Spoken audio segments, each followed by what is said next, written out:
আমরা sea level রাইজটা যদি হয় তাহলে বিভিন্ন সিনিয়রের কথা আমরা বলছি 4.5 যেটা হলো আপনার মানে মিডিয়াম এবং এক্সট্রিম এই দুটো যদি কনসিডার করি এবং যদি RCP 8.5 এবং মিডিয়াম এক্সট্রিম যদি কনসিডার করি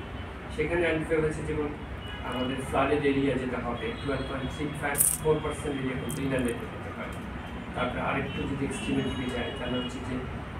4.5 এর এক্সট্রিম 15.49, 8.5 এর মিডিয়াম 14.43 আর হাইয়েস্ট যেটা আমাদের 8.5 এর এক্সট্রিম সেখানে 17.95% of the area coastal zone over বাংলাদেশে এটা সি লেভেলটা ইনান্ডেটেড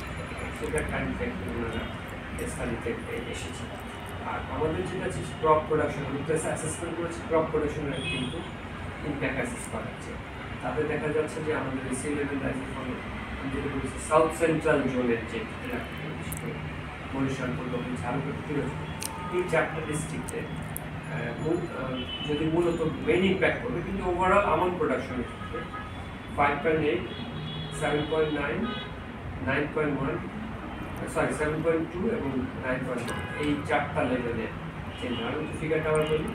এটা হচ্ছে যে আমাদের বরিশাল পূর্ববঙ্গ ঝাড়খণ্ড এবং পিরোজপুর এই চারটা জায়গাতে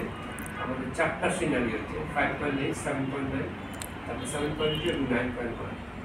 এই পরিমাণ ক্রপ প্রোডাক্টিভিটি লস হতে পারে। এটা আরেকটা জিনিস এখানে সুন্দরভাবে করেছে যে কিছু কিছু পোল্ডার কিন্তু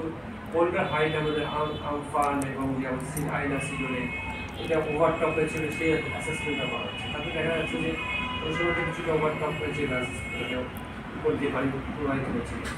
এবং সেইটা হচ্ছে যে এখনকার যে দেখা যাচ্ছে যে ভবিষ্যতেও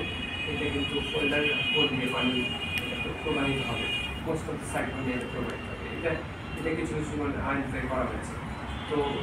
এই স্টাডিতে অনেক ধরনের ফাইন্ডিংস আছে এবং যে এটা আমরা যদি সরকারের নিজে নির্ধারণ করলে যদি পরবর্তী কিছু কার্যক্রম বিশেষ ওয়াটার ডেভেলপমেন্ট বোর্ড ওনাদের বেশ কিছু কাজ করা আমাদের PIWT বা যারা কোস্টাল এরিয়াতে কাজ করে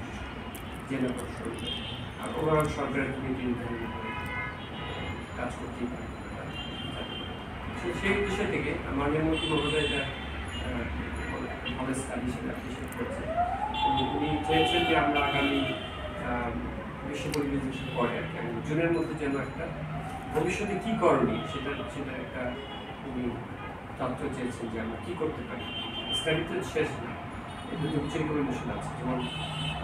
কিছু জায়গায় ম্যানুয়ালি না অটোমেটেড কিছু guide and gauge station establish করে রিকমেন্ডেশন আছে যাতে আমরা সুন্দরভাবে মনিটর করতে রেগুলার সেটা তো আছে, কিন্তু এটা আসলে ফিজিক্যাল কোনো ইন্টারভেনশন লাগবে না, কোন মন্ত্রণালয় কাজ করতে হবে সেই ধরনের একটা রূপরেখা মন্ত্রী চেয়েছে উনি অন্যদের সাথে নিয়ে আলোচনা। এখানে